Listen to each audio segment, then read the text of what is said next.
Ready to go, honey? Vous souvenez-vous de l'endroit où vous étiez le 31 décembre 1999, au moment du passage à l'an 2000 ? Moi, je m'en souviens bien, j'étais à Paris, je suis allée voir le feu d'artifice qu'on tirait depuis la Tour Eiffel. Et ensuite, j'ai passé la nuit la plus longue de ma vie pour rentrer chez moi. L'année, le siècle et le millénaire ont commencé avec une marche de 8 km pour rejoindre la station RER de la Défense. Pendant que je marchais, je regardais les lumières du quartier d'affaires juste devant moi, le symbole de la réussite financière de la France. Derrière la Grande Arche, une des tours abritait le siège de la banque dans laquelle je travaillais à l'époque. Et je voyais que des lumières étaient encore allumées. On était à quelques mois d'une crise économique majeure. Et malgré ma place dans la finance, je ne me doutais de rien, je me disais juste que j'avais mal aux pieds. Les indices boursiers étaient à leur plus haut historique, l'économie dopée par la révolution numérique, l'enthousiasme des investisseurs pour les technologies nouvelles et une paix relative dans le monde m'inspiraient un optimisme fabuleux à l'aube du deuxième millénaire. Croyez-le ou pas, quand j'ai appris la faillite du géant de l'énergie Enron quelques semaines avant le Noël suivant, j'ai repensé à cette soirée du Nouvel An où je croyais encore, comme tout le monde, à un avenir merveilleux. Si seulement j'avais su ce qui allait se passer. Bon, dans cette histoire, je n'ai pas été la seule, mais 8 ans après, même erreur. Je ne connaissais même pas l'existence des subprimes, mais ce qui me console à peine, c'est qu'encore une fois, je n'étais pas la seule à n'avoir rien vu venir.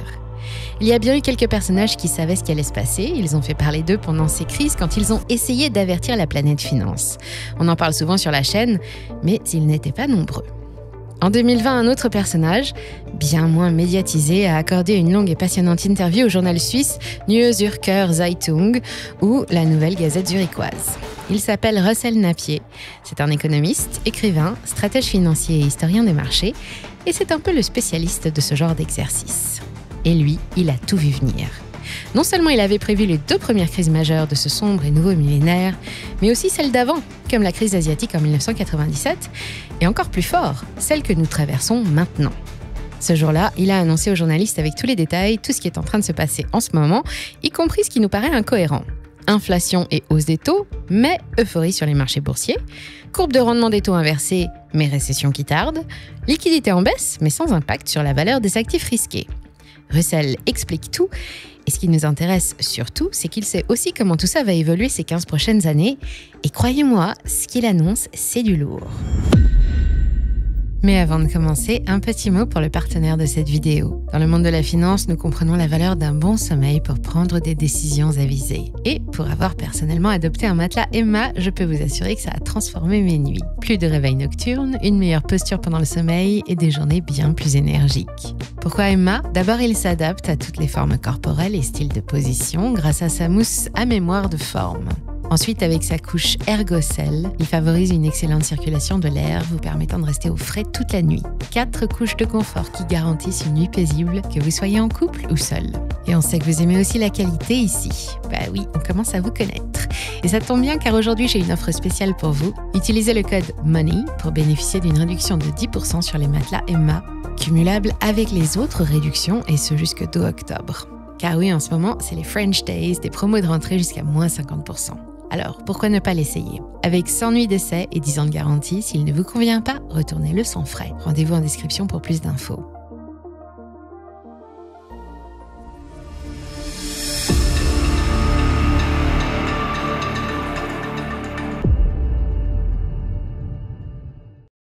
Qui est Russell Napier ? C'est un peu ce que je me suis demandé quand j'ai entendu parler de lui pour la première fois.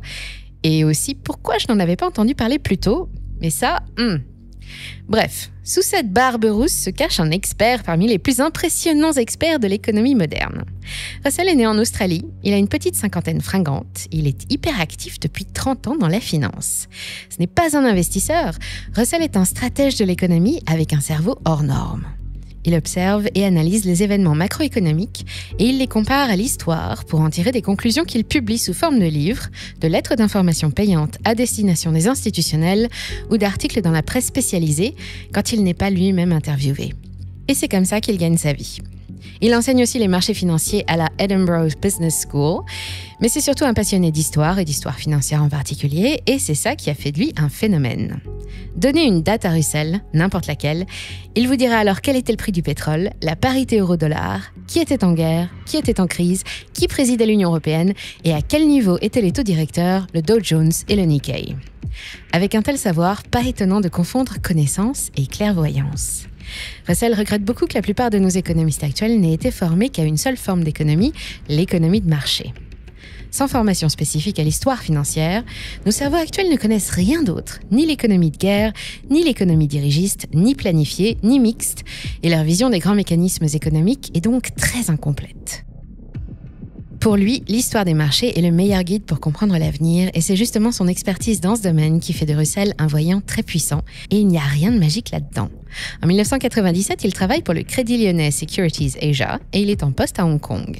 Il vit la crise asiatique de l'intérieur, ce qui lui permet de la raconter ensuite dans La crise financière asiatique, leçon pour une Asie résiliente, un premier livre paru en 1999.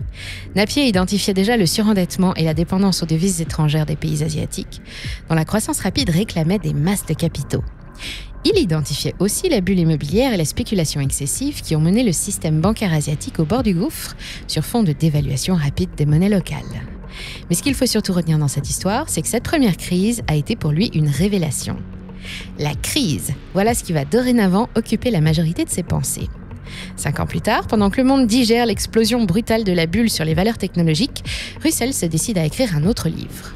Dans Anatomy of the Bear, ou en français, Anatomie des baisses de marché, il revient sur les 4 grandes périodes de notre histoire au cours desquelles l'économie a subi de grosses perturbations pour mieux anticiper les suivantes. Il revient sur la crise de l'entre-deux-guerres en 1921, puis sur la Grande Dépression qui a suivi le krach de 1929. Ensuite, il étudie la situation de 1949, en pleine reconstruction européenne, et il finit par la crise américaine de 1982. L'ouvrage est passionnant, mais il n'est disponible qu'en anglais. Grâce à ses travaux, il acquiert une connaissance encyclopédique et une compréhension totale des événements économiques et financiers. Il parvient à identifier des schémas, des liens de cause à effet, des décisions qui entraînent toujours les mêmes conséquences. Voilà pourquoi il est capable de nous expliquer exactement tout ce qui se passe en ce moment. Je dis bien tout, en dépit de toutes les incohérences auxquelles nous assistons. Alors, crise ou pas crise ? Si vous êtes un fidèle de la chaîne, vous savez que cette fois, les voix sont nombreuses pour prévenir de l'arrivée prochaine d'une crise majeure. Tous les signes sont là, à commencer par l'inflation qui oblige les banques centrales à dégainer l'arme des taux directeurs. Pourtant, les marchés boursiers sont tous en hausse et rien ne semble les perturber, pas même les conférences de presse à mots choisis de Jay Powell et moins choisies de Christine Lagarde. L'inversion de la courbe des taux est aussi un signe annonciateur de récession, enfin en théorie, puisqu'à part en Europe, cette récession se fait attendre. Historiquement, à chaque fois que les taux de rendement à court terme ont dépassé les rendements à 10 ans et plus, la récession a suivi dans les 18 mois maximum. C'est arrivé 6 fois aux États-Unis, et cette fois, la courbe s'est inversée en octobre 2022. Ça fera donc 1 an à la Toussaint. Et pourtant, encore une fois, rien ne bouge. Où est donc cette tempête de faillite, cette vague de chômage et de misère, cette explosion des bulles boursières que promettent les prédicateurs de malheur depuis des mois ? Russell a l'explication. Rien ne bouge, parce que sans que personne ne s'en rende compte, nous avons changé d'univers quand l'économie a basculé dans une autre dimension. La crise du Covid a tout changé, beaucoup plus que ce qu'on s'imagine. Elle n'a pas seulement modifié notre quotidien, bouleversé nos habitudes de travail ou notre façon de voir la vie, elle a mis fin à une ère économique qui a commencé il y a 40 ans, l'économie de marché. Dans les pays de l'OCDE et grosso modo depuis la fin de la Deuxième Guerre mondiale, à quelques exceptions près, l'économie se base sur l'offre et la demande. Les entreprises et les consommateurs décident eux-mêmes ce qu'ils veulent produire ou acheter sans que le gouvernement n'intervienne. Et les prix sont décidés en fonction de ce que les gens sont prêts à payer et ce que les vendeurs veulent gagner. En clair, ce sont les marchés qui allouent les ressources en fonction de la demande. Bien sûr, il y a le marketing qui pousse à la consommation, parfois de choses dont nous n'avons pas spécialement besoin, mais bon, c'est un détail. Dans les universités, on enseigne la théorie de l'efficience des marchés qui vient démontrer que sans aucune intervention de l'État, ils tendent toujours à s'équilibrer. On enseigne aussi que l'économie de marché stimule la concurrence, que la concurrence stimule le progrès et que le progrès stimule les profits. De cette économie de marché découle le libéralisme, dans lequel nous baignons tous depuis notre naissance. Le libéralisme, c'est un peu comme dire « chacun pour soi », mais avec des règles communes et un objectif unique, la croissance. Mais attention, ça ne signifie pas pour autant que l'État n'a plus aucun rôle à jouer. La stabilité monétaire est confiée aux banques centrales, indépendantes des États, qui doivent aussi s'assurer du dynamisme du marché de l'emploi. Enfin, depuis les années 80, ce sont les banques privées qui impriment l'argent et qui alimentent l'économie grâce au crédit. Tout ça nous est familier. La plupart des économies du monde affichent ce visage, aux États-Unis ou en Europe, depuis près de 40 ans. Mais Russell Napier aime nous rappeler que ça n'a pas toujours été le cas et que ça ne restera pas pour toujours. Avec la crise sanitaire, l'économie de marché est arrivée au bout de son chemin et nous sommes entrés dans l'ère de l'économie dirigée. Souvenez-vous, nous sommes fin 2020 et le monde a reçu un choc si violent qu'il a fallu que les gouvernements déploient des mesures massives pour soutenir leur tissu économique et empêcher des cascades de faillite. Premier effet, des centaines de milliards d'euros ou de dollars ont soudain déboulé sur les marchés par l'intermédiaire des aides gouvernementales en cash, mais aussi de la mise en place de prêts garantis par l'État et distribués par les banques commerciales. Et tout ça a fait grimper l'indice des prix. Ces mesures auraient dû être temporaires. Elles étaient motivées par l'urgence, mais les urgences s'enchaînent et les garanties pour un État, c'est comme une fontaine à argent gratuit. Il n'y a pas besoin d'augmenter la dette ou de percevoir plus d'impôts, il suffit de donner sa caution auprès des banques commerciales pour qu'elles prêtent aux agents économiques sans débourser un sou. Et voilà comment un gouvernement reprend la main sur la création monétaire au nez et à la barbe des banques centrales. Mais il y a autre chose. Les prêts garantis par l'État ont rapidement été transformés en outils politiques puissants pour diriger l'économie. En choisissant quel secteur soutenir, quelles activités ou types d'entreprises privilégier, les gouvernements concernés ont définitivement mis fin à l'économie de marché. Ce phénomène, Russell l'appelle la politisation du crédit. Il fait un rapide bilan. En Allemagne, 40% des crédits en cours sont garantis par l'État. En France, c'est 70%. Quant à l'Italie ou au Japon, nous sommes à 100%, car chaque prêt qui est récemment arrivé à échéance a été financé au moyen d'un autre prêt garanti par l'État. En reprenant le contrôle du crédit, les gouvernements veulent reprendre le contrôle de la croissance et celui de l'inflation, contre laquelle, je le rappelle, luttent vainement les banquiers centraux. Donc selon Russell, nous venons de basculer d'une économie de marché à une économie dirigiste, et c'est ça ce qui expliquerait toutes les incohérences auxquelles on assiste en ce moment. Dans un tel modèle, le gouvernement joue un rôle important qui ne se limite plus à la réglementation ou à la surveillance des marchés. Il contrôle où vont les capitaux et choisit quels secteurs sont à promouvoir. L'histoire montre que c'est une situation dangereuse. Dans les années 50, le gouvernement britannique dirigiste a orienté les capitaux disponibles vers l'exploitation de la houille, la production automobile et le projet d'avion supersonique Concorde. Aucune de ces industries n'avait d'avenir. Les banques centrales doivent donc jouer un jeu d'une complexité absolue. Elles doivent maintenir la stabilité monétaire et pour ça freiner la demande, pendant qu'en face d'elles, les gouvernements déploient un arsenal d'aide au pouvoir d'achat ou à l'investissement qui entraîne l'effet opposé et maintient l'inflation. Avec les taux d'endettement records que publient les principaux pays de l'OCDE, maintenir une inflation élevée a un intérêt. Elle permet de dévaluer la monnaie et la valeur d'une dette émise dans cette monnaie. Elle permet aussi de faire progresser la croissance puisqu'elle fait partie intégrante du PIB. Pourquoi cette bascule arrive-t-elle maintenant ?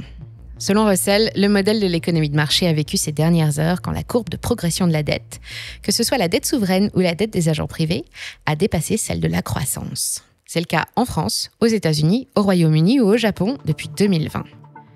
Aujourd'hui, les économies développées fondées sur le modèle anglo-saxon de l'argent infini se retrouvent surendettées et manquent de basculer dans le chaos à chaque correction, chaque récession normale ou nécessaire qui se présente, et chacune demande plus d'efforts que les précédentes pour éviter une catastrophe.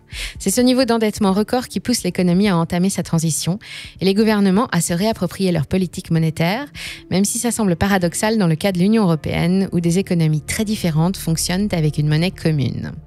Heureusement, même dans une économie autoritaire, les possibilités d'emprunt du gouvernement sont limitées par la contrepartie. Enfin, en théorie. Pour emprunter sur les marchés, il faut des prêteurs. Et si ça dérape, il arrivera bien un moment où plus personne ne voudra plus de la dette de tel ou tel gouvernement parce que son niveau d'endettement sera devenu trop élevé ou parce que d'autres menaces pèseront sur sa solvabilité, des menaces comme une guerre, une crise énergétique ou une récession.